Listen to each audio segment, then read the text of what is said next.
Well, tēnā koutou katoa no America aho no te tematanga.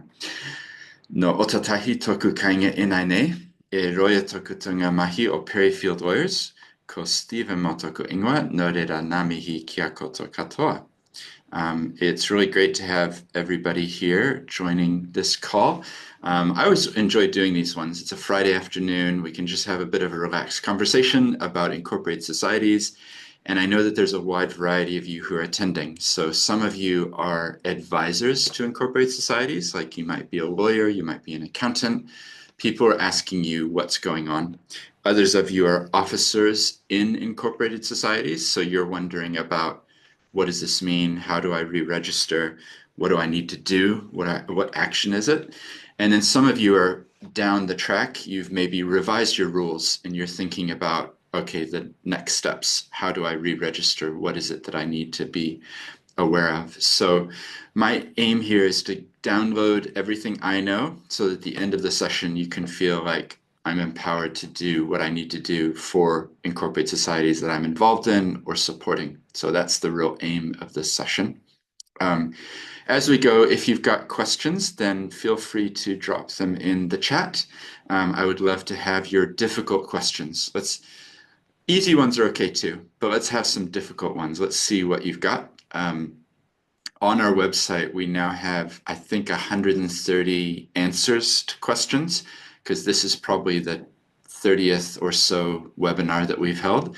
And every time there's slightly different questions. So if you can hit me with your questions, then we can make sure that we're giving you the answers that you want. And the format is I'm going to give you a couple thoughts about the process, like what we're up to in the stage for incorporated societies. I'm going to run through the top 10 things that I think you need to know. And I'm going to tell you about re-registering so that you can be ready to do that. I'm also going to ask a challenging question, which is, should you re-register?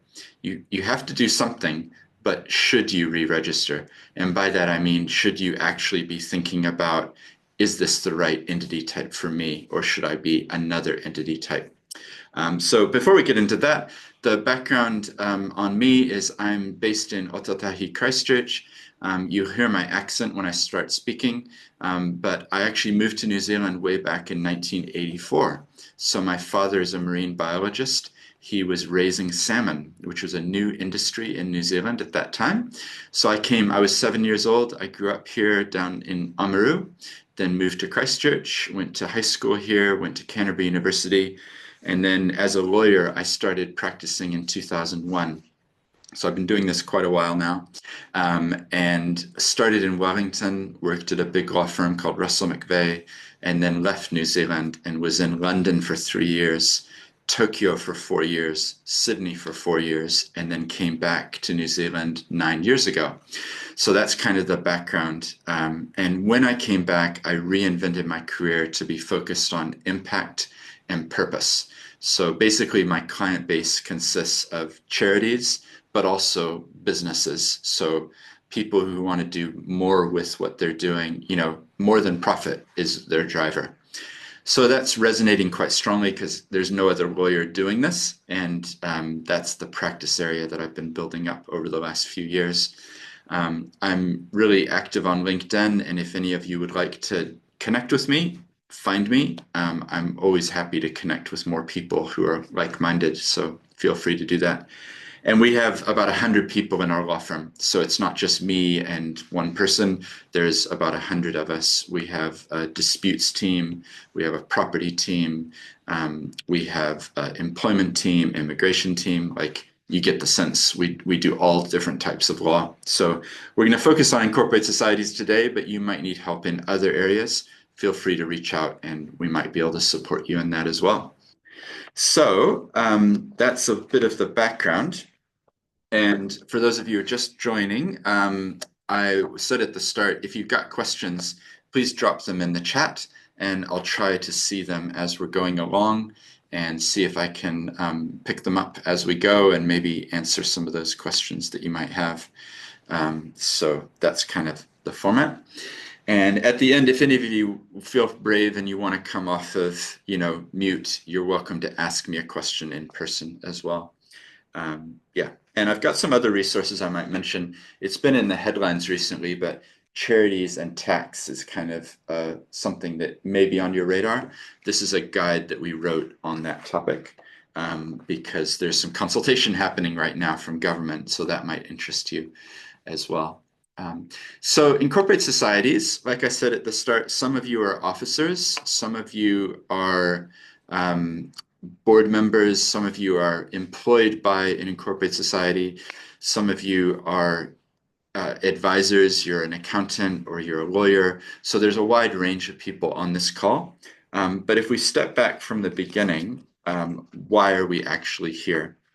I should say, following this, I will send an email and it will have a PowerPoint presentation, and that will go into some of the key points that I'm making so that you're then able to forward it on to people who it might benefit.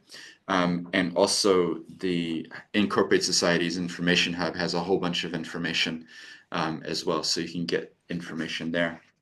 So Incorporated Societies, the reason we're here today is that there are 24,000 incorporated societies, and all of them need to re-register by April 2026. If you don't re-register, you'll be deregistered and cease to exist. Now that is actually quite a big implication. Ceasing to exist means that you do not, you're no longer going as an entity. So that's why it's really important to take action and to make sure that your entities are re-registered in time. So if we were to go back in a time machine to 1908, if we were in the same room, I'd say, how many of you were alive in 1908? And of course, none of you were, unless, I don't know, some of you, are you well preserved? It's a long time ago. So 1908 was the act that was in force, and it needed an upgrade. As part of that upgrade, it has gone from about 40 sections to 270 sections. So it's basically gone from this big to this big, which means that there's a lot more involved in the Incorporated Societies Act as we have it now. So the reason that this is important, and it's good to understand that the Incorporated Societies Act 2022 is replacing the Incorporated Societies Act 1908, is that there's some key requirements under the new act which were not in place in the old act. Now, I could be the glass half empty type of person, but I'm not. I'm a glass half full person. So I actually think that this is a positive thing because the old act, as we said, 1908, it didn't use terminology and language which we would be using today. It didn't do things like defining what are the duties of officers. It was just, silent. It's not that there weren't duties, it's just that now they're clearly articulated in the act. So I actually think that the new act and the requirement to re-register is a positive thing. I get many, many people coming to me and they say, we were set up in 1972 or 1954 or even earlier. I had one the other day that was 1894, I think, or, like a long time ago. And for many groups, and here's a challenge for each of you listening, how often have they got out their rules to actually look at them and to see what they say? Maybe it was set up 50 years ago, but the rules have never been updated. So here's your chance. It's a requirement. If you don't do it, you'll be deregistered. So the glass half full part of me says this is an opportunity to upgrade our rules, upgrade our governance, and really make sure that we're acting in a way that will be in the best practice way. We want to be the best standard for governance. So if you have that attitude, it kind of changes the perception that you might have to this task. Because I could be going, well, this is just compliance gone mad. There's more admin involved. It's going to be difficult. Instead, try to have the attitude of, this is an opportunity to change our organization for the better. So I mentioned that the number of sections has increased, and that means that the number of requirements have also increased. So what I thought would be helpful to do is run through, oh, I'm going to email you this as well. This is our Incorporated Societies Act Navigating Re-Registration paper. And I'm going to go through what we think are 10 things that really should be on your radar when it comes to the Incorporated Societies Act. And hopefully, if you download this, it will really empower you to rewrite your rules in a helpful way and also to understand the process of what's involved. So the top 10 changes, and this will be in the presentation that I send out as well, so you can get those. The first one, oh, by the way, this is really interesting. How many incorporated societies of the 24,000, how many do you think have re-registered so far? I'm leaving silence. It's a rhetorical question of not as many as you'd think. So the last time I checked, there was 2,400 which had re-registered, basically 10%. So we have 11 months left. Well, strictly speaking, I guess it's the 5th of April that you have to re-register. So maybe 1 year left. How many are going to get to the month before and be scrambling around and wondering what they should do? So I applaud the fact that you are here on this call because you're going to be ready. And that's my desire, is that we would get lots and lots of entities ready to re-register and go for it. So the top 10 changes that I think you need to be aware of. The first one, I've kind of hinted at this.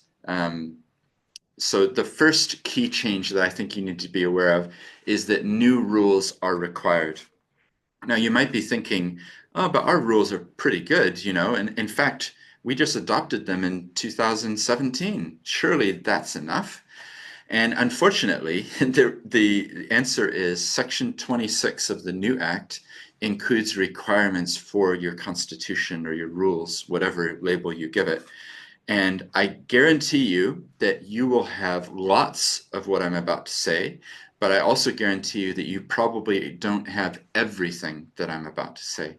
So the Section 26 includes requirements that your constitution has to have provisions around membership, governance, general meetings, amendment procedures, dispute resolution procedures, the name, the purposes, and winding up. So you might be able to tick, we've got almost all, but you're missing one or two. And so that's going to be an issue. So what you're going to need to do is adopt new rules. What that involves is going to an SGM or an AGM and asking your members to approve the new rules that you've drafted. There's two possible approaches to this.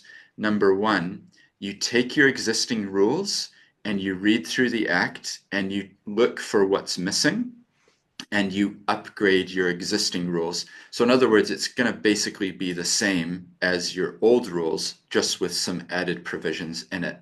And the legitimate reasons why you might do that is that you've got a long historical legacy and generations past crafted these rules. Therefore, we want it to maintain the essence of what was agreed decades ago. And that's totally fine. But the second approach is to say, this is our chance to rewrite the whole thing. So let's not throw out, but let's take the bits that we like from our current rules and let's rewrite them using potentially more modern language, making sure that it's fit for purpose, and really upgrading the standard of our rules so that we can then re-register with our new rules. When it comes to this, I would say here's what I actually suggest is get out 3 color markers: green, orange, red. Go through your existing rules and circle in green, I like this part, I like this part. Yellow, not sure, do we ever do this? Red, definitely not. This is outdated and the wording is totally inappropriate today. And you'll be surprised how much red there is, particularly if your document is from 50 years ago. And that can then help you to work out, do we want to tweak our existing rules, or is this actually a case of we need to start over? We need to just have brand new rules. Now, if you did decide you want to have brand new rules, the company's office have what's called the Constitution Builder. So you can use that. This is a free document builder, and it will create a constitution. You put in inputs of what you want, it will spit out a document at the end. That's obviously a very cheap price, so it's hard to compete with free. But I would say that in my view, in my professional opinion, I think that it gives you, in a way, too much. Sometimes I've done it myself, and it ended up being like a 40 or 50-page document. And as a lawyer, I could go through and remove the bits that I didn't think were needed. But I fear many groups aren't doing that, and they're ending up with these really long documents when actually you probably could get it down to 17 pages or, much shorter. So this is where slight self-promotion, but this is where we can come in and add value as a law firm. Having done now literally hundreds of these, we have our version of what we think is the best template in New Zealand to be able to provide new rules for groups to adopt. So this is where, if you're interested, we can work with you to integrate in everything from your old rules into what we think is a really good modern way of describing things. But I'm just giving you information. So you could update your current rules, you could adopt new rules. Either way, it's a pause and breathe moment of looking at your existing rules and asking the hard question: why do we have this provision in our rules? I guarantee you there will be things in there like before holding a meeting of officers, there must be 2 weeks written notice or something like that. And you go, when did we ever do 2 weeks written notice? We have an email or something, but we've never done it the formal way that our rules actually require us to do it. Raises interesting questions about meetings if they haven't been called formally according to the rules, like, are they even valid? But we're not going to go there today. But I guarantee you that there will be things in your rules, even little things like language things. The chairman will decide blah, blah, blah. Like, maybe that was how it was described in 1964. But today, I think, the chairperson is a much better way of being more inclusive. So be looking through your rules. Do we ever do this? Why is it written this way? This is our opportunity to really upgrade our rules to the way that we want them to be. The final point on this first point, the others won't be as long as this, but this is really important. The Act actually says that you can build in tikanga and custom into the way that you talk about your rules. So I think that's really liberating. So feel free to build in your way of doing things. If you do use the Constitution Builder, think about how do we operate in our culture or in the way that we want to express things or in the Te Reo Māori headings that we want to put in. Whatever it is, I'd encourage you to make the rules your rules rather than feeling like, oh, there's a standard or a template that we need to adopt. So hopefully that's clear. All right, so the second change, and the notes will come around, so you'll be able to get them. The second change is that a committee is required. So in the past, it wasn't clear exactly how this operated, but sections 45 to 47 basically say that there needs to be a committee, and it sets out the qualifications of officers. So the officers are the third change that I wanted to draw to your attention. There are now officers' duties, and these have always existed, but they were in what's called common law, which means what is it that the decisions of cases have said? What have judges said? Now it's enshrined in the Act itself. Sections 54 to 61 sets out the duties that officers owe to the society. And if you have done anything with companies, you would notice that these duties are echoes of the Companies Act, sections 131 to 137. So they're very similar framing, and I think this is a deliberate choice that they're trying to bring governance to be similar across different entity types. So the duties are now set out clearly. I think this is a positive because now there will be no excuse. What are my duties? Well, they're written right here. So it's things like duty of the officers are to act in good faith and in the best interests of the society. Powers need to be exercised for a proper purpose. Officers need to comply with the Act and the Constitution, which begs the question, do you know what's in your Constitution? There are duties relating to not having serious loss for creditors. That one's actually interesting because it probably doesn't fit in the model of a volunteer-led member-based organization, but it's been brought over from the Companies Act, so it's there. So the point here is that these officers' duties will apply to you, and it's good if your officers are aware of this and they know what their duties are. Number 4, the change is changes to membership. So members, you might realize, are a feature of incorporated societies. So member-led, volunteer-led is a really big part of what an incorporated society is. So the key change here is that instead of requiring 15 members, there will be a requirement of 10 members. So this should be easier, right? Because there'll be less members needed to set up a club or a society. But this is a continuous minimum membership requirement. So you need to always make sure that there's 10 people involved in your group. If you have a corporate member, so if you're a society that has other groups as members, those count as 3 people. So you might end up with, say, 4 entities as your members. So that might be a peak body or something, where it's a national body overseeing multiple regional incorporated societies. Those incorporated societies then are members of the national body. So one of them counts for 3. So you'd need at least 4 to be able to get to the 10. You also need to keep a register of members. Hopefully this won't be sort of a new thing or like, oh, I didn't know that that was important. But you'll need to keep a register of members. Who are your members and their key contact details and information. The other thing is that you'll need to get consent from your members before they can become members. So my view, the easiest way to do this would be to say, here's a piece of paper, write your name and sign and date. Like, I consent to becoming a member. But I think in our modern digital world, it would probably be fine if you had an email from the person saying, I consent to being a member, or I, digitally sign that, yes, I apply to be a member.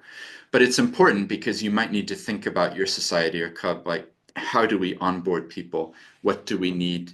What information do we collect about them, and how do we bring them in as members?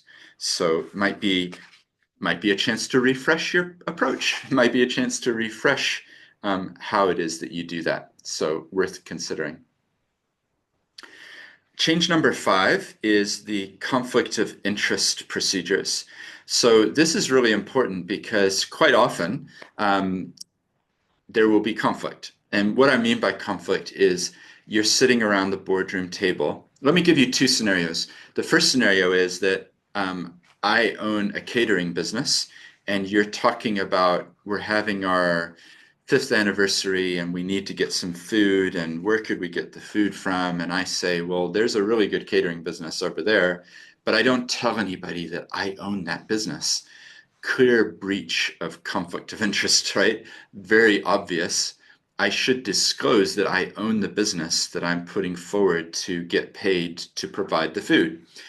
So that's the financial interest there is really obvious. It's a conflict for me to be both a trustee or an officer in this case, and also financially benefiting. Second conflict might be slightly more interesting for some of you to think about. You're hiring somebody to be the marketing manager for your club or your society, and there's a great candidate, and they get hired. And then they come into the first board meeting, and you go up and give them a hug and a kiss because it's your niece or your nephew. Now, you didn't disclose that back when you were discussing should we, shouldn't we hire this person. You're not financially benefiting, but there's a clear conflict there because you should have disclosed, hey, everyone, just so you know, I'm related to this candidate. I'm going to leave the room while we discuss it or while you discuss it. So be aware of that. In New Zealand, I see this really commonly where you declare the conflict and you say, there is a conflict, that's my niece. But just you keep talking. It's okay. I'll just push my chair back here. I'll just, sit back, keep talking. It's okay. I won't influence. That's not good practice. The person, if they're conflicted, should get up and leave the room and not be present for the discussion because it's hard to have an open and frank conversation if there's an interested person in the room. So try to implement that as part of your culture in the boards that you're part of. All right, number 6 is dispute resolution provisions. So this is now going to be required. Your society is going to have to either adopt the rules that are in the Act or have your own dispute resolution procedures. So this is quite important because for better or worse, and I'll get into this in a little bit, oftentimes in corporate societies do end up having conflicts. And there are issues, disputes. A member is upset with the board or the board aren't getting along themselves. I don't know exactly why this is. There's probably a good PhD study to be done about why is it that it tends to attract conflict, this particular entity type. But the good news is that you're going to have a dispute resolution procedure, whereas in the past you didn't have that. So that's quite a big change as well. The next change is that the financial reporting has altered for societies. So there's now going to be, if you have less than 50,000 a year, that's the threshold to be what's called a small entity or a small society. So you're not going to have as many reporting requirements. But if you're a larger entity, then you'll need to report. For some of you will be aware of this, the accountants on the call, you can back me up here, but there's different tiers of charity, different size of charity. The largest are tier 1, and then you've got tier 2, tier 3, tier 4, and the reporting requirements are different depending on what tier you're in. So just remember, in corporate societies, there's 24,000 of them. That's one regime, which is administered by Companies Office. But then some of those 24,000 are registered charities with charity services. Last time I checked, there was about 9,000 incorporated societies that were also registered charities. So there can be some impact here. It might pay for you to work out, are we a registered charity or are we not a registered charity? Some charities choose not to register as a charity services registered one. They just are incorporated societies. For example, Rotary in New Zealand, they're not registered charities, but they are incorporated societies. All right, and then number 8, and keep the questions coming in the chat. I'm going to turn to those next. So I would love to be able to answer your questions, and we'll get to them shortly. So number 8 is about amalgamation. So this is quite a change. Amalgamation means that you've got two entities and they are coming together, amalgamating, becoming one. In the past, this was really difficult under the 1908 Act, but under the new Act, it's much easier for two entities to join together. So there's specific provisions about how to amalgamate. So we actually have some clients who want to amalgamate. They want to join. And so we wrote to Companies Office, MB, and said, could these provisions in the new Act apply now, or do we have to re-register to take advantage of the incorporated societies, the new rules? And unfortunately, the answer is you have to re-register and then you can amalgamate and come together. So I realize this won't be relevant for all of you, but as part of the hard questions, when you're coming to re-register, one of them should be, are we best placed to meet the needs of our community, or should we be transferring our assets to someone else so that they can continue the good work? Should we amalgamate with another group? Remember I said there's 29,000 registered charities? Some people might argue that that's too many, and there's so many groups out there trying to get funding from the same sources who are basically doing the same thing. Possibly better that they become one or join together rather than 5 different charities all trying to do the same thing. So it's a hard word, I know, because your great grandfather set this charity up, and or whatever the context is, but it's worth considering. In the follow-up email, I'll include a paper called 7 Hard Questions That Charities Should Ask, and that's one of them is, are we fulfilling the purpose the best way? All right, number 9 is enforcement. So this is mainly it makes it clear that there's some civil law enforcement provisions. So it's clear if a member had an issue, what could they do? Where could they go to get some recourse to the courts? So that's what Part 4 of the new act sets that out. And then the final of the top 10, obviously there's other changes, but I'm just trying to give you an overview of some of the top things. And that it ends on a high note of offenses. So if things really go wrong, you can actually be held liable for criminal offenses. I don't think any of you will need to worry about this, right? Because you'll be very good and there won't be any issues. But the Act now provides that there are provisions for criminal offenses and how those are dealt with. So yeah, worth being aware of. So I'll send those things around after the call, the slides and things. I thought I would talk about 2 things that I think you also need to be aware of. So the first thing that I think you need to be aware of is, again, kind of a hard question, but is this the best structure for us going forwards? So I'm getting a lot of incorporated societies coming to me and saying, you know, actually, we're wondering, is this the best model of legal entity type? Remember, there's multiple types of legal entity that you could be. For example, a company, a charitable trust, incorporated society, like those are 3 commonly used vehicles.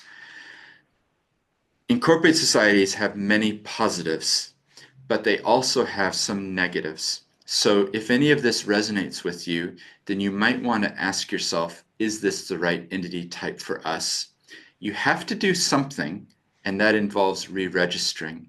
Should you re-register, or should you be setting up a new legal entity, such as a charitable trust, winding up your incorporated society and transferring your assets over to the new entity to continue the good work? The reason I raise this is that some incorporated societies actually have a lot of assets. They might have property, they might have financial resources, they might have equipment or other things. Incorporated societies are member-led, but they also have a tendency to become quite political. So at the AGM, there will be a vote which is taken. Who will be the president? Who will be the treasurer? Who will be this other officer position? And I've seen, this is not making this up, I had a situation where on a Friday evening, I got a call from the president of the Incorporated Society. Hey, Steven, we got our AGM tomorrow. Everything's going really well, actually. You know, good positive vision for the future. In fact, guess what? On Wednesday, we had 35 people join as new members. Isn't that amazing? All right, well, anyway, I'll let you know on Monday how the meeting goes. On Monday, I get a phone call from the president of the Incorporated Society. And guess what? Different voice. What's happened? A takeover has happened. The 35 new members who joined on the Wednesday have come in and swept out the old guard, voted in a new guard, and guess what? We are headed in a new direction. The worst case scenario that I've heard of is that the new officers, their first vote is to wind up the Incorporated Society. So I don't want to scare anyone, But if your incorporated society has substantial assets, it's worth thinking about how do we safeguard our mission and our purpose for the future so that we can be sure that a takeover doesn't happen. You could do this in your rules. For example, there has to be a really strong vetting before new members are appointed. Yeah, like I say, worst case is that you get applications of 100 people all paid for by the same credit card and clearly just there to take over the assets. So that's a reason why some people would say it's not the most appropriate structure. The other reason is that you might have the opposite problem. You might say, we struggle to get 5 people to show up to our AGM. Sure, there's 170 people on our membership list, but it's like pulling teeth to get anybody to show up to a meeting. And I think this is a symptom of a broader societal change. So don't feel bad about this. It's not just your problem. I think as a society, it's harder to get volunteers and people to show up. And so we see that in the fact that AGMs are often poorly attended and there's not a lot of engagement that's going on. So this might be a case for you where you're going, actually, it's going to be hard for us to get 10 members at all. And if that's the case, the purpose, the kaupapa, is important. We need to keep doing this, but is incorporated society the best model, or should we move to a charitable trust structure and just have 3 or 4 of us who continue the purpose on without having to worry about yearly elections and who's going to put their name forward for being the president or, whatever that is. So it's worth thinking about this because society itself has changed from a volunteer member-led type of organization. And I'm sure if I sat with each of you, you would probably give me some examples of how it's actually really hard to get volunteers. And I think it's a societal change. So if you wanted to explore this, we've helped a number of groups do this. It basically involves setting up a new legal entity. So usually a charitable trust is a preferred option because you have a defined group of leadership. So the trustees who are in governance, and you have a purpose, and you have a trust deed, and you are not required to have an AGM. You just get on and do the good work. So it won't be relevant for all of you, but I guarantee, given the number on this call, that there will be at least one of you which is going, maybe we should be thinking about this. So once you've set up the charitable trust, you then have to wind up your incorporated society and transfer the assets over and then move on with the new vehicle. So worth thinking about. In the resource here that I'm going to send, I wrote an article with an amazing guy named Craig Fisher, who's an accountant, and we talk about the pluses and minuses of this, thinking about what are my options. So I hope that that's helpful to outline some of the key things you need to be thinking about. So the second thing that I wanted to get really practical on is, okay, thanks, Steven. We've now got our new rules. We've held our AGM, or we've called an SGM, special general meeting, and everyone was happy and we've adopted them. By the way, on that process, I suggest that you involve your members early. So the ones that I see do this really well have held meetings, and who has something to say? Do you like our draft? Do you have any comments? Rather than showing up at the AGM with like, here's the document to approve. So try to involve people in the process. That way, at the AGM, somebody can't say, we've never seen this before. In my experience, it's better if you take people on the journey with you rather than here's what our committee decided and take it or leave it. So once you've got it, though, you then need to go to company's office. So this is not charities services, this is company's office. And there's some buttons you need to click, and there's a form that you fill in. And it's basically asking you some relatively straightforward admin type of questions like, what is the name? What is the number? Who are the officers? Things like that. But you'll also need to upload your new rules as part of the re-registration process. So that's That's it. That's the process. Originally, they were going to charge you to re-register. It wasn't a huge amount, but it was a couple $100 from memory. We and others pushed back on that and said, wait a minute, you're requiring them to re-register and you're going to charge them? Like, so they dropped that charge, which I think is really nice. So kudos to MB for listening. So that application can be submitted online.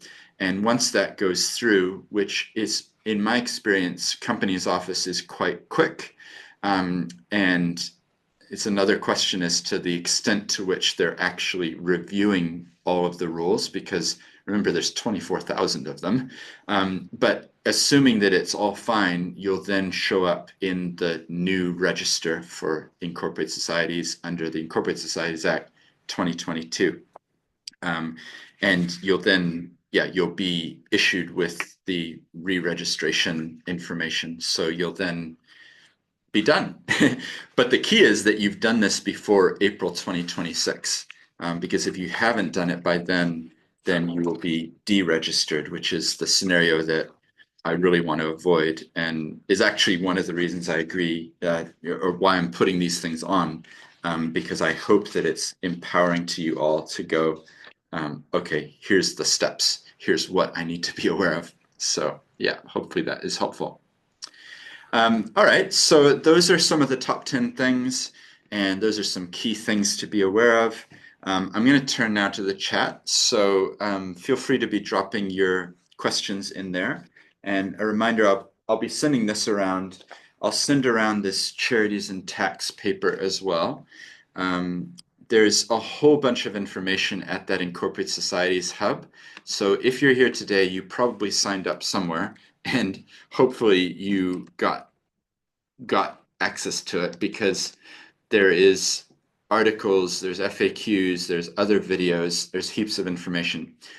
What I've given you today is the latest and up-to-date information that we've got, so hopefully it helps. And if you do happen to visit that website, you'll notice that there is a lot of other information as well. So we've done something called the Charities Health Checks, and the Charities Health Checks are helping people to think about policies, assets, people, governance, and so it's very helpful, we hope. I co-wrote it with about 100 people because I put it on social media and said, what do you think? And everyone gave me their comments, which is actually more work than you might think, because people change this part and then someone else changes that part, and it's like, how do I integrate it? But I'm really happy with the Charities Health Check, so please do check it out. It's free. It's, rate yourself on a 1 to 10 scale. How are we doing in our policies? What are we missing? That type of thing. And I also, in the chat now, I've just put a link to Seeds, which is my little labor of love and hopefully gift to other people. I've talked with 438 inspiring individuals about their life stories. So that's a lot of content now. It's literally a month's worth of listening 24/7. So I don't suggest you do that, but there will be stories there that might interest you, that you can learn from in your journey or your organization's journey. So have a read, or have a listen, check it out. And if you have enjoyed today, then one way to help me is to post about it on social media, tag me in, or tell another person about, here's this podcast. It really helps other people to find it. So I don't often ask for that, but I've realized I need to ask for things for people to realize, oh, there's a way I can support this kaupapa. All right, so let's turn back to the questions. I see we've got quite a few here. And let's have a look. So Brett's put one, but it's a direct message to me. So Brett, maybe we can talk about that separately, because it looks like you're asking about the statements of service performance. I should say as well, I'm not an accountant, so I'm a lawyer, which means I help with the legal side of the documents. If you're asking or you want to know about the reporting requirements or about the tax side of things or about accounting, then there will be people who are experts in that. And it's like going to a doctor. If you've got a problem with your eye, you don't go to the podiatrist. You go to the specialist who can help you in that area. So I can help you with the legal side rather than with the the accounting side. So, Brett, that might be part of the answer to some of your questions is we need to get an accountant to provide that input. All right, so Catherine, you said, where is the Constitution Builder? Oh, and look, Ella has helpfully put it in. Thank you very much. That's awesome. Yeah, it's on Companies Office site. So it's, like I said earlier, it's free, and I'll let you judge, you get what you pay for. It sounds self-promoting if I go too far there, but honestly, it's a free tool, so you make your own judgment. All right. Jay Ross has said, I'm involved in a residents association. We're currently both a registered charity and incorporated society. My understanding is that a residents association has to be an incorporated society. Is that true? We have a small committee. I think it would only be them that would be sign up members. Yeah. I think this one I might need to take offline with you because the residents association is like a subset of incorporated societies, if that's okay. But you're lucky because we've written a guide for residents associations. So I will send it to you, or if you don't mind, do you mind emailing me and then just say, can you send me that guide you mentioned on residents associations? So we have yeah, that'd be awesome. Thank you. Oh, great. Thank you very much. Yeah, we have part of our team has been focusing on residents associations. So I'll get one of them to get in touch with you Okay. about specific requirements because you're right, it is a little bit different because it's around the property and the relationships. Yeah, but we've done a guide about it. So yeah, drop me a note and I'll send it over. Cool. Thank you. No problem. All right, and then Guy has said our incorporated society is comprised of a management committee and 49 unincorporated branches spread across the country. Oh, I love the unincorporated branches. We hold a national AGM, and the branches hold a branch AGM to elect their chairperson, present the branch. Yeah. Under the new, can the branches continue to hold AGMs, or can there only be one AGM for the society?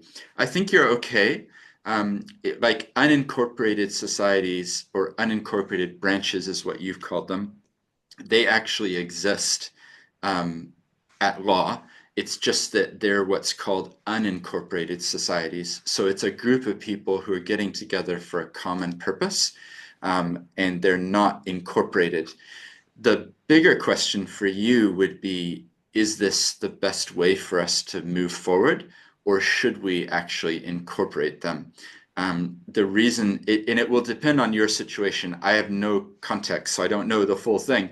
But if the unincorporated branches, for example, if they're leasing property or if they have some commitments in contracts, then strictly speaking, it's the members who are liable. And a lot of people don't realize that. So I'm just mentioning this. It's the members of an unincorporated branch or unincorporated society who would be on the hook if things go wrong, which makes logical sense because there's no corporate entity to sign a lease or to sign a contract. So it has to be someone, and that someone is the members.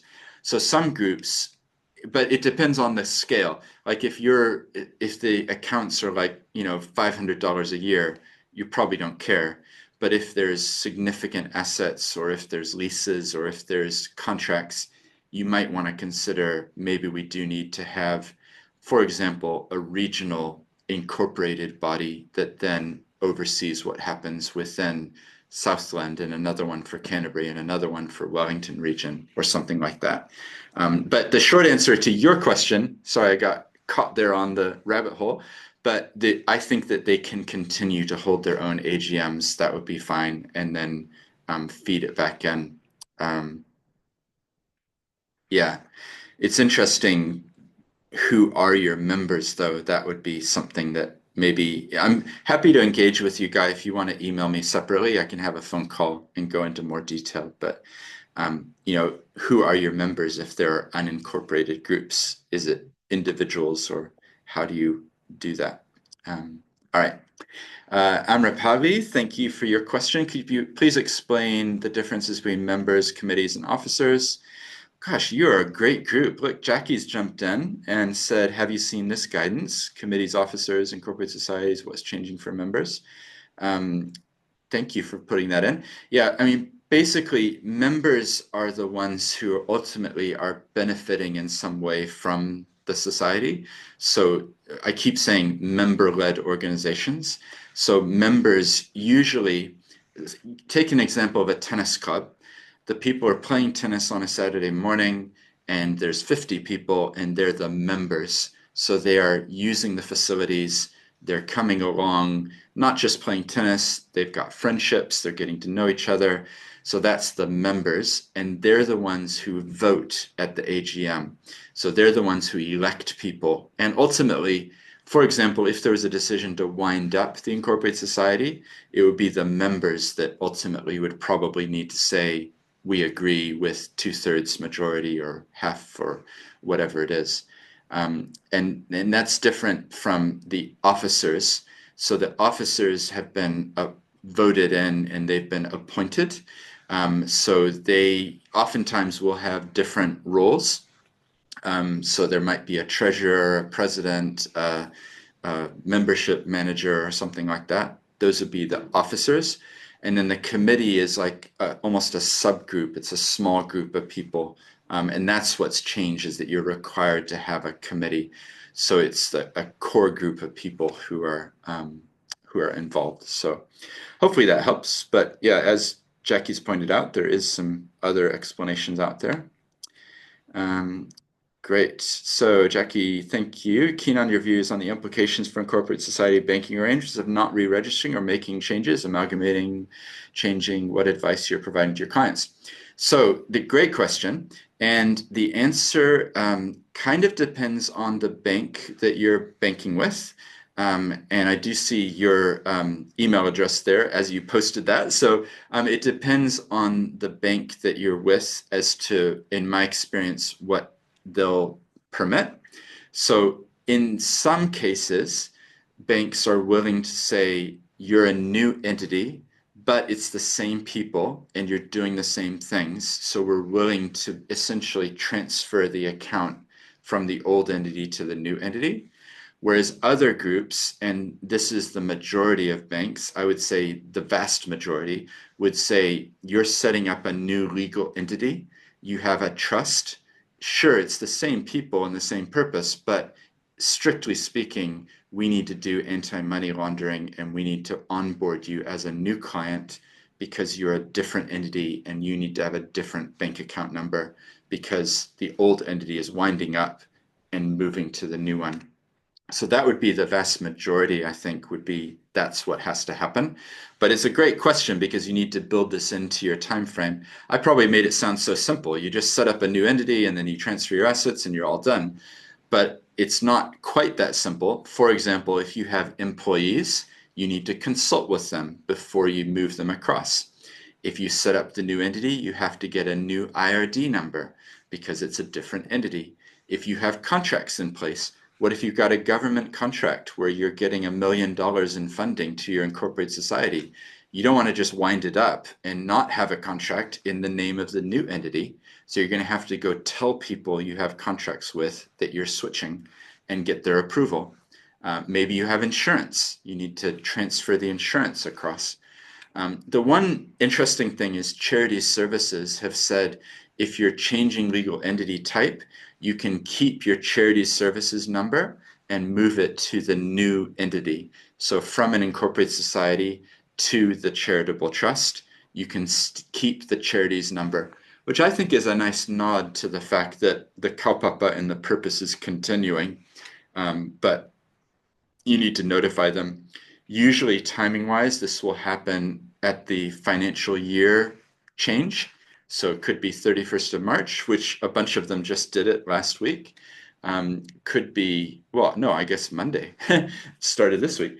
Could be 30th of June if that's your financial year. Some people would say, let's do it with the calendar year. But you need to work out when the appropriate time would be to transfer. So yeah, hopefully that helps give a sense.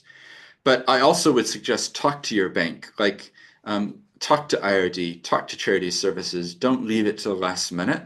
Engage with them and let them know this is what we're planning to do. All right. If you're already a charitable trust that has been registered as an incorporated society in the past, can you just stay as the charitable trust without re-registering, or what is the process of changing this to be the charitable trust going forward? Well, guess what? You're in the small little minority of charitable trusts that were registered as incorporated societies. It's a very rare class of entity, and I think that it goes both ways. Some incorporated societies have also registered as charitable trusts, and oftentimes this was down to confusion over what legal entity type we are. I can't tell you the times people have come and said, we are a charitable trust. No, we are an incorporated society. And I look them up and I say, actually, I think you're a charitable trust, but their rules read like an incorporated society. So somebody at some distant past maybe filled in the wrong form and they applied in the wrong way. So it's going to be specific for your context. But I think in your case, if you're a charitable trust that's registered as an incorporated society, you might need to think about, do your rules need to be changed to fully embrace being an incorporated society? Or do you need to start fresh and set up a new entity and transfer the assets over so that you're moving forward, not in a state of confusion over what type you are? I'm really happy. So I think that's Felicity. I'm really happy to have a phone call with you. I have a 20-minute commute every day. I would rather help someone than listen to the radio. So this is a legitimate offer. People never believe me when I make it, but it is legit. And if you email me and say, I'd love to take you up on that, I'm happy to have a conversation. The danger of me giving this type of broad brushstroke advice is that I haven't read your charitable trust. I don't know the full context. So everything I say, please bear in mind, I'm trying to be helpful rather than here's what you should do in your context, because I don't know the full picture. All right, Guy, if adopting a new constitution, when does it become in force? The date is approved by the AGM or when the Companies Office approves it? I think the strict answer is it's when Companies Office approves it. It's an interesting question, and it's come up for me before, but it shows the value. I helped another society re-register, and they passed it in an AGM, but then they took about 4 weeks to re-register. And in that interim time, I don't think that the new rules were actually as effective as they were once it was officially re-registered. So I would say re-register.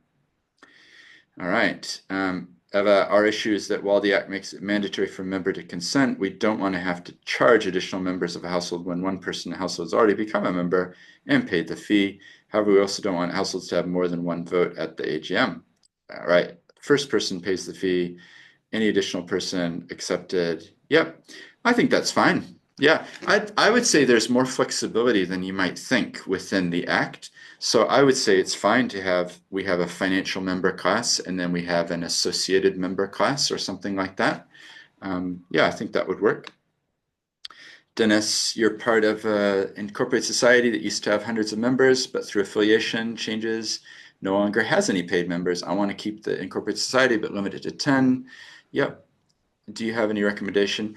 Well, you might need to call around to your friends and your cousin and your, next door neighbor and find 10 people who can be the members if you want it to continue.